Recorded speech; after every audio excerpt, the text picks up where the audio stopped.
আসসালামু আলাইকুম, আশা করি সবাই ভালো আছেন। আজকে একটি বিশেষ কথা বলার জন্য এসেছি। 5ই আগস্ট পরিবর্তিত সময়ে অনেক কিছুই দেখছি আমরা, তার মধ্যে কিছু বিষয় আমাদের চোখ কেড়েছে। আওয়ামী লীগের কথা আজকে বলবো। আমি যেহেতু এই ঘরানার লোক এবং আমি আমার আদর্শ জায়গাটি কখনোই লুকাতে আমি পছন্দ করি না, বরং আমি আমার আদর্শটি নিয়ে আমি সবসময় গর্ব করি। আমার আদর্শ মুক্তিযুদ্ধ, স্বাধীনতা, বাংলাদেশ, বঙ্গবন্ধু, 30 লক্ষ শহীদ, 2 লক্ষ মা বোন। চেতনা আর আদর্শ, এই কথাগুলো বললাম না। আদর্শ আর চেতনা, এই কথাগুলো শুনতে শুনতে শুনতে শুনতে মানুষের কাছে গালি মনে হয়। এগুলা খুব চিপ মনে হয়। সত্যি কথা আমার কাছে মনে হয়, আর সাধারণ মানুষের কাছে তো মনে হবে। কারণ গত 15, 16, 17 বছরে আওয়ামী লীগ এবং আওয়ামী লীগের চাটুকাররা, কিছু আগের চাটুকাররা আওয়ামী লীগ দল হিসেবে আওয়ামী লীগকে দায়ী করবো না, কারণ আওয়ামী লীগে ভালো লোকও আছে যারা হচ্ছে এই চাটুকারদের কারণে সামনের সারিতে আসতে পারেনি, তাদের পয়েন্ট অফ ভিউটা রাখতে পারেনি। চাটুকারদের দখলে ছিল পুরো বিষয়টা, এবং চোর চামার এগুলার হাতে ছিল।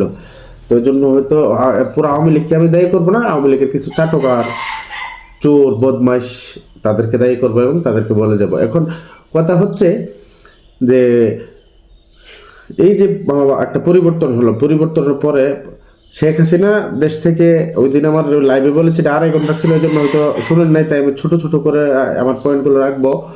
যে শেখ হাসিনা দেশ থেকে চলে গিয়েছেন যে কোনো পরিস্থিতিতে, তার জীবনের নিরাপত্তার বিষয় ছিল।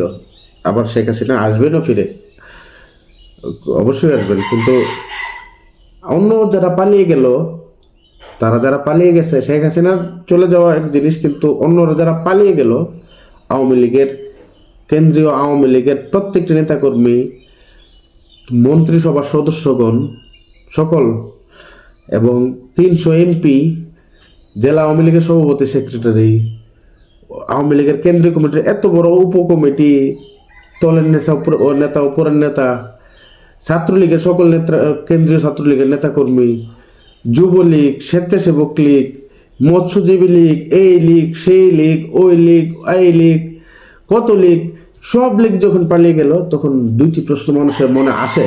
এই প্রশ্নগুলো করতে হবে ভাই। এক হচ্ছে, যারা পালিয়ে গেছে তারা সবাই চোর ছিল।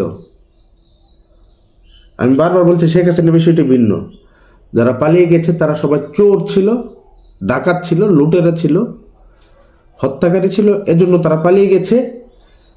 তাদের ভয় আছে যে জনরুষ বা পাবলিক তাদেরকে পিটিয়ে মেরে ফেলবে, চোরদেরকে, এর জন্য পালিয়ে গেছে।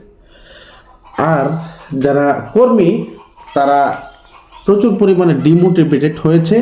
তারা যখন দেখেছে বড় বড় হুনুরাই পালিয়ে গেছে, তাহলে আমি ফকিরের বলে আমি কেন বলবো, বা আমার বলার আমার জীবনের নিরাপত্তা কি, এজন্য হয়তো বলছে না। তো তাদের জন্য বলছে, যারা চোর তাদের কাছে আমার কোনো চাওয়া পাওয়া নাই।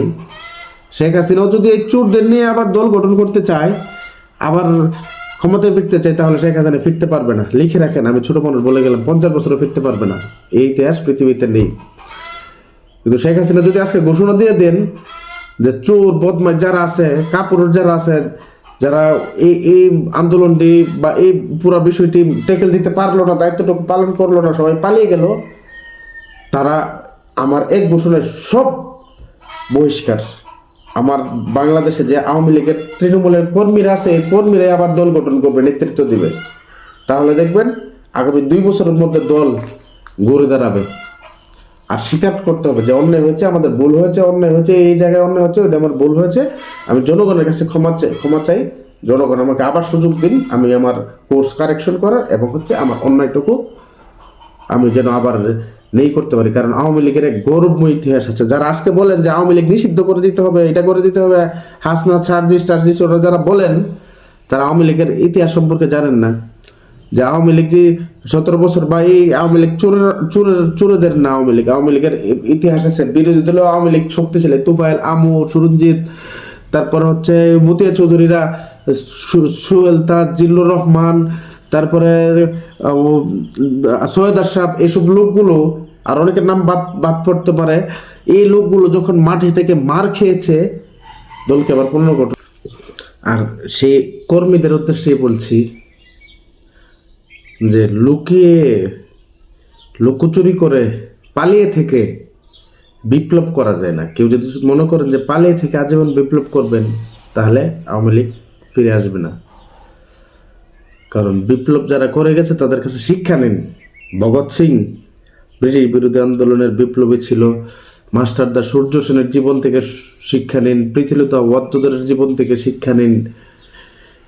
যারা আছে আমাদের বিনোদ বিহারী চৌধুরীর কাছে শিক্ষা নিন, এবং ব্রিটিশ বিরোধী আন্দোলন থেকে শিক্ষা নিতে পারেন আপনি, এবং আমাদের স্বাধীনতা আন্দোলন থেকে 69 গণ অভ্যুত্থান থেকে শিক্ষা নিতে পারেন, স্বৈরাচার বিরোধী আন্দোলন থেকে শিক্ষা নিতে পারেন, আন্দোলন যে কোনো আন্দোলনের স্পিরিট থেকে আপনি শিক্ষা নিতে পারেন। এই শিক্ষাটি পাবেন যে কোনো আন্দোলন সংগ্রাম কিছুই লুকিয়ে থেকে হয়নি। ভগৎ সিং বলেছিলেন যে যদি আন্দোলন করতে হয় তাহলে এক ধামাকার প্রয়োজন আছে, যে যেন এই ধামাকা যেন ওই যে শাসকের কান অবধি পৌঁছায়। আপনার আন্দোলন যদি ন্যায্য হয় তাহলে অবশ্যই ধামাকা প্রয়োজন। রাজপথে নামতে হবে। ওইখান থেকে আপনি অ্যারেস্ট হন। লুকিয়ে আপনি লুকোচুরি করে লুকিয়ে যখন আপনি অ্যারেস্ট হবেন তখন বলবেন যে লুকোচুরি করতে গিয়ে অ্যারেস্ট হয়েছে, বাথরুম থেকে অ্যারেস্ট হয়েছে, এখান থেকে অ্যারেস্ট হয়েছে। যখন আপনি রাজপথে হুঙ্কার দিয়ে অ্যারেস্ট হবেন তখন আপনি অ্যারেস্ট হইলেন, কিন্তু কেউ আপনাকে বলে না কিন্তু রাজপথে সে অ্যারেস্ট হচ্ছে। যদি আপনার দলের প্রতি মায়া থাকে, আবেগ থাকে, দল আনতে চান, তাহলে আপনি এই আবেগ থেকে আসবেন। আর না হলে আপনাকে কেউ বলেনি আপনি রাজনীতি করেন বা কর্মী হন বা রাজপথে আসেন, কার জন্য আসবেন ভাই? যাকে একটু আপনি মার খেয়ে জীবন দিয়ে রাজপথে আনবেন, আনার পরে সে চুরি বাটপারি করবে 55 বছর। আমরা এমনই দেখেছি রাজনৈতিক দলগুলোর কাছ থেকে। আর আরেকটা বিষয় হচ্ছে যে আওয়ামী লীগ নিয়ে শেষ কথা আমার এটি। আর আমি আওয়ামী লীগ নিয়ে কথা বলতে যাব না, কারণ অনেকে ভালো চোখে দেখে না। ডেমকে আর কেউ চোখে দেখলো। আমার আরও অনেক টপিকস আছে কথা বলার। যে আওয়ামী লীগের যে মানে ফেসবুক পেজটা চালায়, কোন ছাগলের ঘরে ছাগল চালায়, যে এমন কিছু ভিডিও দেয় এটার থেকে যে ওই 21শে আগস্ট আর সরি হ্যাঁ 21শে আগস্টের রাতে, অথবা দেখে গেছে ওই কি বলে কিছুদিন আগে আমাদের 21 ফেব্রুয়ারি গেল মাতৃভাষা দিবস, আন্তর্জাতিক মাতৃভাষা দিবস। ওই দিবসগুলোতে গিয়ে কি করে একজন মানুষ গিয়ে রাত্রের বেলা একবার অন্ধকার রাতের মধ্যে গিয়ে, আপনি অনেকে হয়তো ভিডিওটা দেখেছেন, গিয়ে শহীদ মিনারে গিয়ে ফুল দিতে গিয়ে মিছিল করে জয় বাংলা জয় বঙ্গবন্ধু, আস্তে আস্তে এমন মিছিল করে। ভাই আমারটা কমেডি মনে হলো, দুঃখে বলছি ভাই, মিছিল করে। আর এই ভিডিওগুলো এই পেজটা থেকে শেয়ার দেখতে, তাহলে আওয়ামী লীগের মতো একটা দলকে, তো সূর্য বীর্য তো শক্তিশালী দলকে কি বানাচ্ছেন ভাই? আপনি কি বানাচ্ছেন? আপনারা এই কোন ছাগলের ঘরে ছাগল আওয়ামী লীগের এই পেজটা চালায়, হাস্যকর বানিয়ে ফেলতেছেন। কেউ যদি চিৎকার করে জয় বাংলা বলতে পারে, সেই ভিডিওটা পোস্ট দিন আপনি, তাহলে আপনার কর্মীরা মোটিভেটেড হবে। চোর পাটপাটটা মেন করবে, আর এটা শেয়ার দেবেন, দিলে কি হবে ভাই? আরো হাস্যকর হচ্ছেন আপনি, দলটাকে হাস্যকর বানাচ্ছেন। গত 16-17 বছর আপনারা কমে করেননি। আর পুরো আওয়ামী লীগ লাভ লস্কর যা আছে একবার সবকিছু মিলে, আওয়ামী লীগ, যুবলীগ, ছাত্রলীগ, কেন্দ্র তৃণমূল সব মিলে পুরো আওয়ামী লীগের মানে 5 আগস্টের পর থেকে যে ভূমিকা, এর চেয়ে এই ব্যক্তি মাকসুদ কামাল, আমি অনেকবার বলছি, আজকে বলছি, ব্যক্তি মাকসুদ কামাল সাংবাদিক, তার ভূমিকা শক্তিশালী ছিল এই সরকারের বিরুদ্ধে, যে কোনো সিদ্ধান্তের বিরুদ্ধে। এমনকি যে পুরো বঙ্গবন্ধুর বাড়ি যে বারবার যে বাড়িতে যে হামলা হলো, ওইটা নিয়েও তার ভূমিকা পুরো আওয়ামী লীগের চেয়েও বেশি ছিল। এই বালের স্পিরিট নিয়ে মিয়া দল ক্ষমতা নিয়ে আসবেন, জেগে ওঠেন। এই লুকিয়ে পালিয়ে করলে হবে না। আর অনেকে দেখা গেছে আমার বন্ধু বান্ধব বা শুভাকাঙ্ক্ষী বলে যে তুমি এত আওয়ামী লীগ, তুমি না রাজনীতি করলা না, তুমি সিদ্ধান্ত নিয়েছো যে তুমি আর কোনোদিন এই যতদিন না পার্টিগুলো শুদ্ধ হবে তুমি আর পার্টি পলিটিক্স করবে না, তুমি শুধু দেশের মানুষের কথা বলবে। কিন্তু ভাই আমার তো রাজনীতি করতে হবে, তোমার কারণে আমার তো রাজনীতিটা নষ্ট হচ্ছে। আমি তাদের উদ্দেশ্যে বলবো, এমন বালের পার্টি আপনি করবেন না ভাই। আর আপনার এই বালের রাজনীতির দরকার নেই করার, বিদেশ চলে যান, অন্য কাজ করেন, রাজনীতি না করলেও খাইতে পারবেন। যে নেই অন্য এটা বললে যে পার্টি থেকে আপনার রাজনীতি চলে যায়, এই পার্টি করার দরকার নেই। আপনি আওয়ামী লীগ করেন, বিএনপি করেন, আমার শুভাকাঙ্ক্ষী হন, দরকার নেই করার। আমি বুকে সৎসাহস নিয়ে প্রতিবাদটুকু করছি এবং নেয়নের কথাটা বলছি। আপনি এই সৎসাহস নিয়ে শোনার কান বা মস্তিষ্ক, হৃদয় আপনার থাকতে হবে। আর যদি না থাকে তাহলে আপনি আমাকে অস্বীকার করতে পারেন যে আমি আপনার কিছু লাগি না, করার সুযোগ আছে আপনার, করবেন। লাইভে এসে বলবেন যে জালাল সুমন আহমেদ নেই বলে, সত্য বলে জন্য আমি আমার জীবন থেকে তাকে বাদ দিচ্ছি।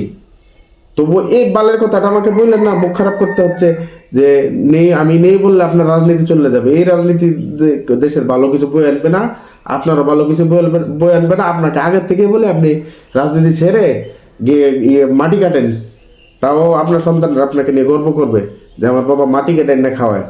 এমন রাজনীতি আপনার দরকার নেই, চলে যান, দেশ ছেড়ে চলে যান, বিদেশ গিয়ে মনে দেন, রেমিটেন্স পাঠান। আপনার থেকে রেমিটেন্স যোদ্ধারা ভালো কিছু করতেছে, রেমিটেন্স নিয়ে রেমিটেন্স যোদ্ধাদেরকে নিয়ে আরেকটা ভিডিও করবো, সবাই শুনবেন। এই পর্যন্ত বিদায় নিলাম, আমি জালাল সুমন আহমেদ, আসসালামু আলাইকুম।